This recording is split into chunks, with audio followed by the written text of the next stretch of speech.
this week.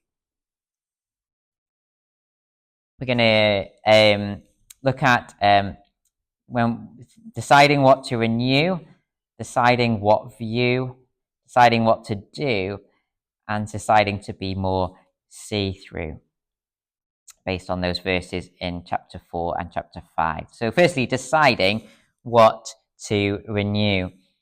It's probably right to guess that everybody in this room is in the habit of renewing something.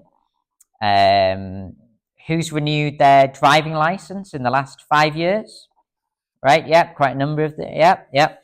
How about in the last 5 months, who's renewed their home insurance?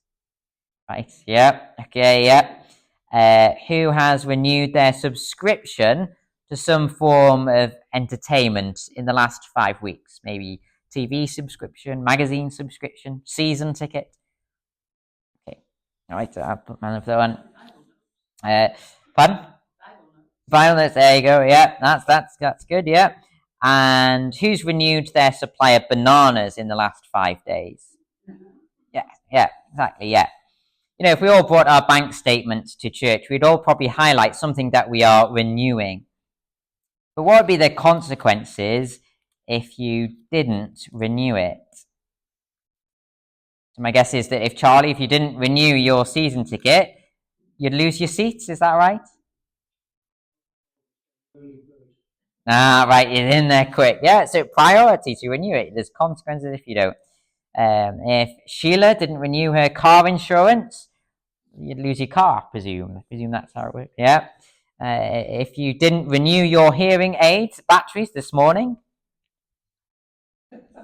yeah. The consequences of not renewing something can be pretty significant.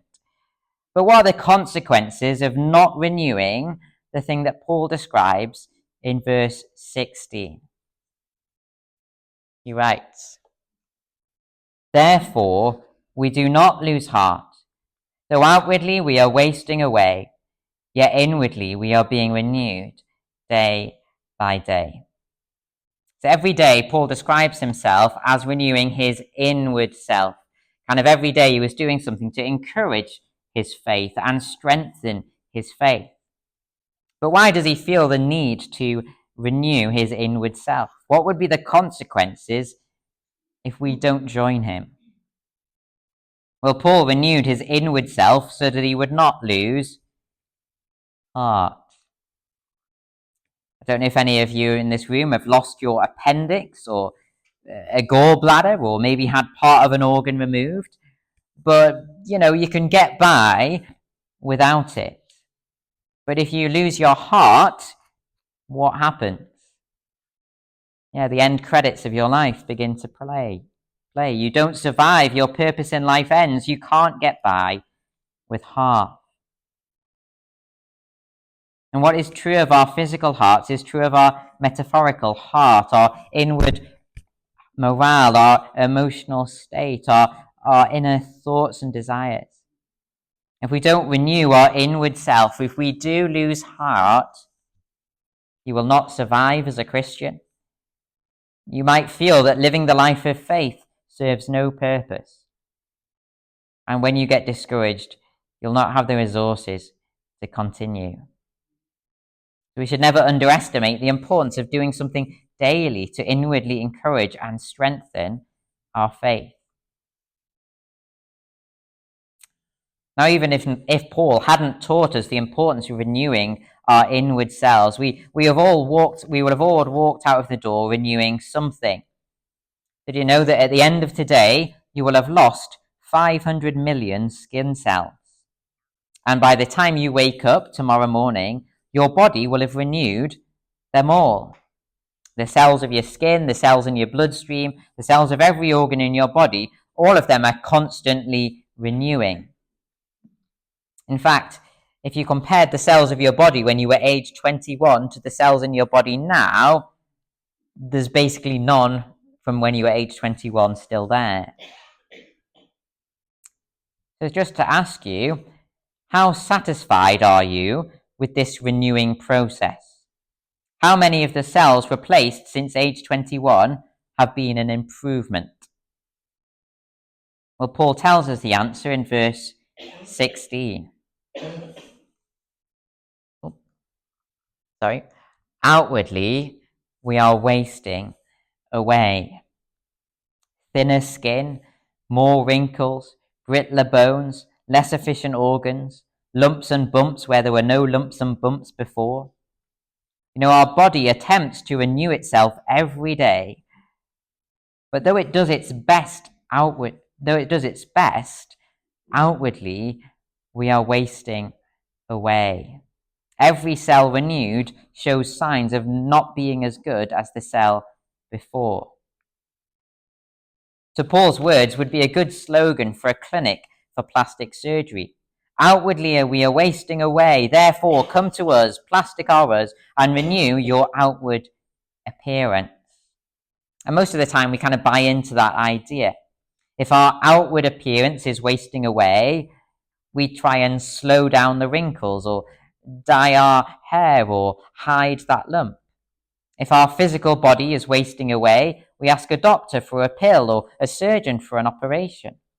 Or if our outward situation is rubbish, we try and change our outward situation, getting a new job, new friends, new X, Y, and Z to make our life better.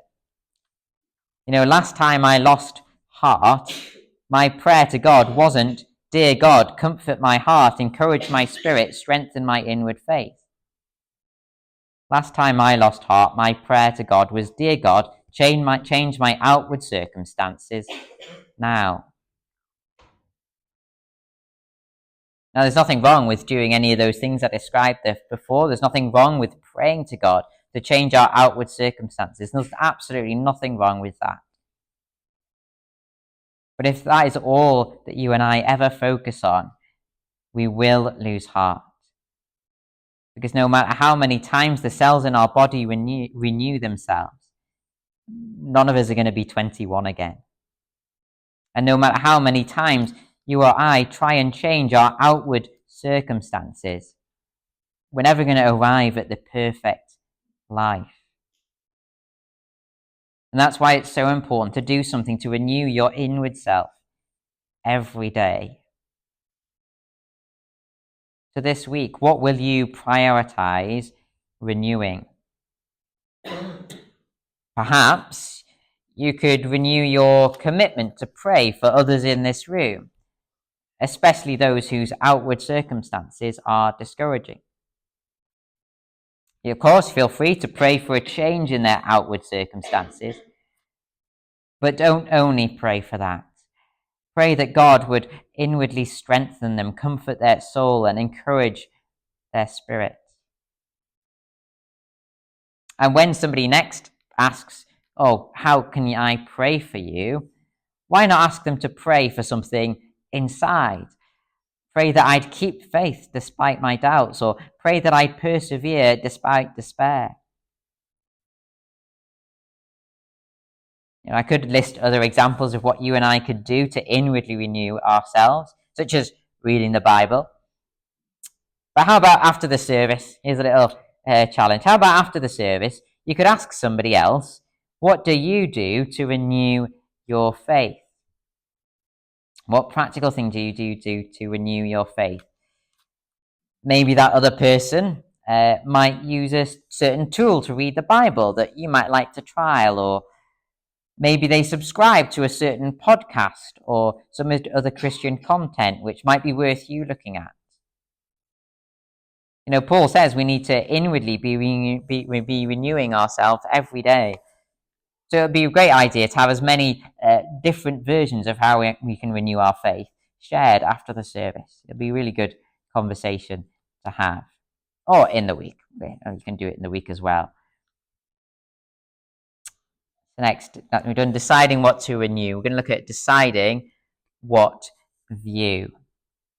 Paul says, "For our light and momentary troubles are achieving for us an eternal glory that far outweighs them all. So we fix our eyes not on what is seen, but on what is unseen. Since what is seen is temporary, but what is unseen is eternal." So in these verses, Paul describes his very unique way of viewing things.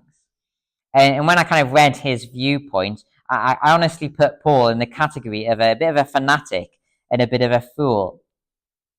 I mean, just think about a football fanatic. A football fanatic views trivial things as of seismic importance. We lost because their side of the pitch had 4 more blades of grass. The groundskeeper should be put through a sausage maker. I'm standing outside 10 Downing Street till we are awarded that free kick. A football fanatic treats the trivial game as eternally important. Their view of things is disproportionate. It's the wrong way round. And in verse 17, Paul does something, but the flip side. He describes life's big afflictions as trivial, light, momentary. He used the words that you'd use to describe a paper cut, to describe some terminal disease. Paul, at first, seems like a fanatic whose description of things is disproportionate. In addition to this, Paul seems to be a fool. He walks around with his eyes closed. We fix our eyes not on what is seen, but on what is unseen.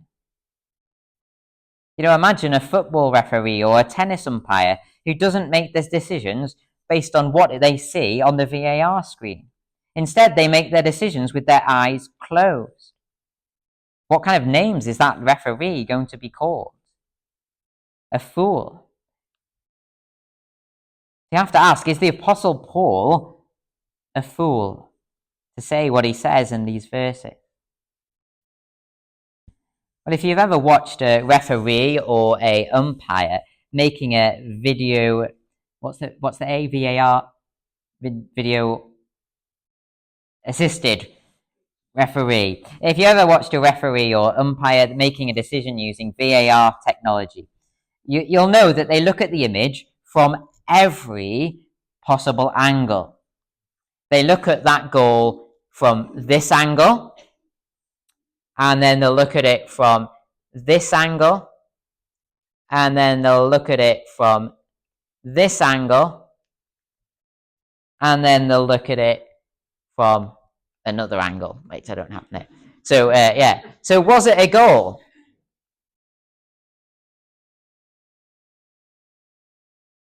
Well, the way to find out is it's not that clear, but it's to look from every angle. If you look from one of the angles, it actually is very clearly a goal. To make the good decisions, you have to look at the event from the best angle. Again, in the Olympic final, if imagine the Olympic final was a photo finish, well, would you want the judges to make their decision from this angle or from this angle? Which one? Which angle would you choose? That one or that one? Yeah, you choose the best angle, don't you? And that isn't just something referees and umpires do. We all do the same. We view things from the best angle. Going for a jog is a bad idea from the angle of sat on the sofa in front of a tub of Pringles. But going for a jog is a good idea from the angle of looking back after having finished the Great North Run. Revising for exams is a bad idea from the angle of that kid wanting to play on Call of Duty. But it's a good idea from the angle of looking back on their life when they've got a degree in computer sciences and they're getting paid 90 grand a year to design games from the Xbox. We encourage children to look at life from the best angle. From hindsight or experience. We do this because we can see life from hindsight or experience, or being able to look back. And I think that is what Paul, this so-called fanatic and fool, is doing here. We fix our eyes not on what is seen, but on what is unseen. Since what is seen is temporary, but what is unseen is eternal. As a Christian, Paul faced various decisions. Would he view the Christian life from the angle of here and now, or would Paul view the Christian life from the angle of eternity? If Paul chose to view the Christian life from the here and now, he might say, well, what's the point of witnessing? It involves effort and it never pays off. What's the point of hoping for better days? For suffering just goes on forever and ever. What's the point of making my life twice as hard by concerning myself with other people's problems? From this angle, the Christian life is not worth it. But if Paul chose option B, if Paul chose to view the Christian life from an eternal standpoint, what might he be saying to himself? You know, he could look back on that person who was saved for eternity because of his ministry. All the effort witnessing was worth it. He could look back and call his earthly troubles temporary because they did come to an end, and the eternal joy of heaven, as he says here, far outweighed them all. He could look back and rejoice that he didn't waste his earthly life on trivial things, but invested his life in things that had eternal significance. You know, Paul here, he's viewing life from the best angle, from the angle of eternity. And notice the practical impact that this had in verse 9. So we make it our goal to please him, whether we are at home in the body or away from it. You know, this eternal perspective, this eternal view, helped Paul to decide what he would and wouldn't do with his life. And because Paul viewed life through the best angle, he made the best use of his life. Could the same be said for you and I? You know, I so often view my life from the worst angle. You know, I go through my life with my eyes fixed on the things of the here and now. You know, sometimes I can get discouraged and I focus on them for a day, and I become like Eeyore just for 24 hours. And sometimes I get fanatical about trivial things and view them as of seismic importance. And when I do this, my motivation for living the Christian life, it's not very high. I cannot be bothered to witness. You know, I just don't want to risk the effect it'll have on my reputation or the hassle it'll cause. I don't want to make a small sacrifice that might not be worth it. But Paul encourages us to look at life from the best angle because it will have practical implications on how we live. That's why he viewed life from the best angle, and so he made it his goal to please God, whether he was at home in this body or away from it. So for this week, what angle will you decide to view your life from? From the angle of here and now, or the angle of eternity? And lastly, deciding to be more see-through. Reading from the ESV translation of verse 6. So we are always of good courage. We know that while we are at home in the body, we are away from the Lord, for we walk by faith, not by sight. Yes, we are of good courage. And I just found this verse really strange. Paul says that he is of good courage because he knows that he is currently at home in the body and away from the Lord. Hasn't Paul just described these two things as massively discouraging? To be at home in this physical body, to be away from the Lord is so much better. Our home, this body, is always wasting away. Paul's earthly life away from the Lord was characterized by groaning, affliction, being struck down. So how can these facts make Paul be of good courage? Well, I think that's maybe because there's a bad version of courage. There's a bad version of courage. And just to illustrate, they've got two different responses to suffering and difficulty. There is the banana response to suffering. How does a banana show you that it is wasting away? How does it show you it? It changes colour. Yeah, you can see it on the outside, can't you? It's wasting away. It goes outside, it goes brown, it goes spotty. A banana is basically see-through because its skin shows you what's going on inside. That's the banana response to suffering, showing people what is on the inside, on the outside. And then there's the orange response to suffering. Why can't you see a bruise on an orange? Yeah, it's got a thick skin, hasn't it? Yeah. Yeah, you can't tell how many times the guy at Tesco has dropped it. And sometimes we commend a thick-skin approach to suffering. Life may bruise me, but I'm not going to show it. Every time I receive a discouraging blow, I'll stay quiet, I'll not complain, I'll not make a fuss, and I'll pretend everything's fine. Now there's some merit to the orange response to suffering, but there's also some negatives that we need to be aware of as well. I don't know if you know what happens when you put a thick-skinned fruit, like an avocado, next to a banana. I don't know if you've ever done that. What happens to the banana? It goes browner quicker and gets worse. And if you put it doesn't work with oranges, but sadly, but it works with avocados. You put a thick-skinned avocado next to a banana, it makes it worse. And sometimes that can happen if you put someone with thick skin next to somebody who is suffering. It can make the suffering person feel worse. They can go, oh, well, they're coping so well. Well, I should be too. I cannot look weak in front of them. The Christian response to suffering is to have a thick skin, isn't it? But is that really what good courage looks like? Or is that actually a definition of bad courage instead? I think we get a good balance in the person of Jesus. Jesus went out as usual to the Mount of Olives, and his disciples followed him. On reaching the place, he said to them, "Pray that you will not fall into temptation." He withdrew about a stone's throw beyond them, knelt down, and prayed, "Father, if you are willing, take this cup from me, yet not my will, but yours be done."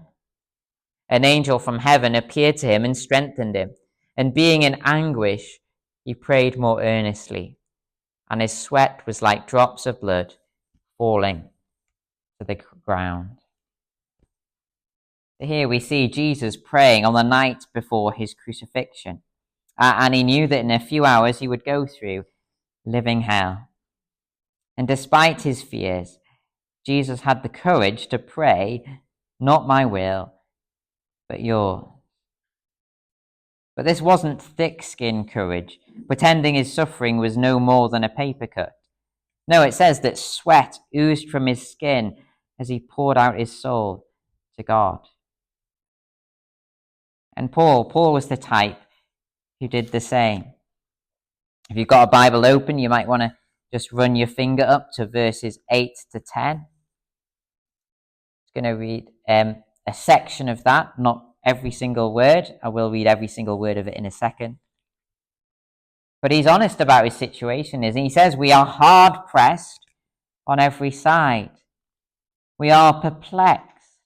We are persecuted. We are struck down. We always carry around in our body the death of Jesus." Paul had a good courage. He was honest about the impact his sufferings had on him. And because he was open about this, rather than denying the emotional impact of his outward circumstances, he placed great importance on renewing himself inwardly.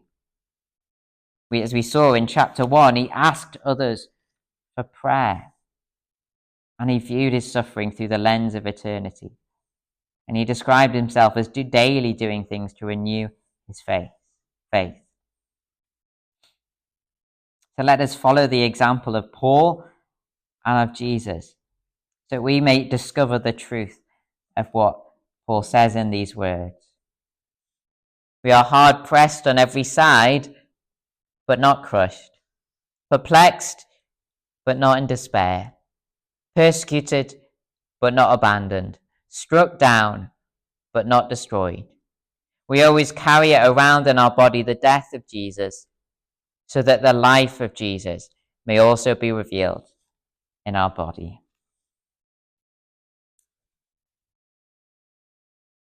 We shall close to sing, to renew our faith in Christ as we sing together.